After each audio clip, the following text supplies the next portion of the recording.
Game Boy is all you need, right? There couldn't possibly be any other option, could there? Who am I kidding? There's so much. PSP, PS Vita, Sega Game Gear, Atari Lynx, N-Gage, and so forth. What about the Nintendo DS? Can you dig it? Yeah, believe it or not, when I uploaded my Game Boy video, I found out that I was treading on thin ice, because there's a community that is just as passionate about the DS as there is for the Game Boy.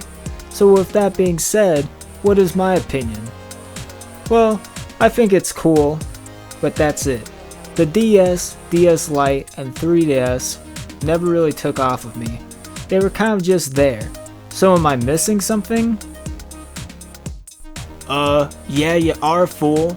Nintendo's DS is held in high regard by many gamers, and it's been a huge part of people's childhood. It's very influential, and without it, Nintendo's evolution in portable gaming would probably look very different today. When it comes to the right amount of simplicity and gaming on the go, I believe a Game Boy is all you need. However, for a massive game company like Nintendo, you have to keep up with your competition and advance, and I believe the DS was a great step forward. Releasing throughout 2004 to 2005, it was Nintendo's fifth handheld system. It introduced a touchscreen and stylus, as well as a built-in microphone. It was also the first Nintendo handheld to support Wi-Fi compatibility. Similar to the Advance SP, it had a clamshell design, however the layout was wider, and unlike the Game Boy, the DS was able to support 3D polygonal graphics. We were no longer confined to just sprites. It was a whole new experience for gamers who wanted something different, and hell, it could even please those who wanted a classic experience as well. The DS offered backwards compatibility for Game Boy Advance games, so it had a little something for everyone, including myself. I'll admit, I did spend a fair amount of time in PictoChat and Animal Crossing Wild World. My DS was also decked out with a Club Penguin overlay, so you know I was smooth with the ladies back then. Nintendo followed up with the DS Lite, DSi, and DSi XL. The DS Lite was a slimmer version with a brighter screen. I didn't know much about the Lite when it was released, however my cousin had one and I was extremely jealous because it looked smooth as hell and his house in Animal Crossing was maxed out. The DSi, which I didn't even know was a thing, was the third model released. It was even slimmer than the Lite and had two cameras. The DSi XL, as the name implies, was a larger version that had better battery life. So those three models made up the original DS series. Pretty cool, and looking back I can say the original DS was very nostalgic. I can definitely dig it, but what about the 3DS? It seems that this is really the one that people go on about. The 3DS was released throughout 2011 to 2012.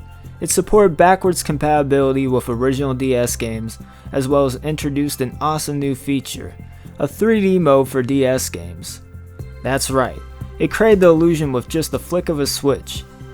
You can now throw out those tacky 3D glasses you have in your drawer, because we are living in a new age. Ugh, Super Mario Bros. Was so 80s. It's all about Super Mario 3D Land now, baby. Again, this didn't really take off with me though. I bought the 2DS because it was cheaper. I know, please send your hate mail to my P.O. box. I'm not sure why I wasn't as attached to the 3DS as everyone else. Most likely because I'm stuck in the past. I would much rather revisit the PS2 than buy a PS5. Also, when it comes to the Switch, I have a Lite as well. I'm just not really invested in new consoles, and I think that's what happened when I saw the release of the 3DS. Although while I wasn't and still am not with the times, I can see the appeal of the 3DS. I think it was a great representation of progressing in portable gaming while at the same time preserving simplicity. The game still had the charm of the original DS while bringing something new to the table. You could say something similar for the first DS. So that's my take. Guys, this was not a video to claim I'm an expert on the DS. This was an outsider's perspective. Someone who never got into the DS and was trying to understand the appeal. So while I still feel strong about the Game Boy, I can say with pride that I can certainly dig the DS as well.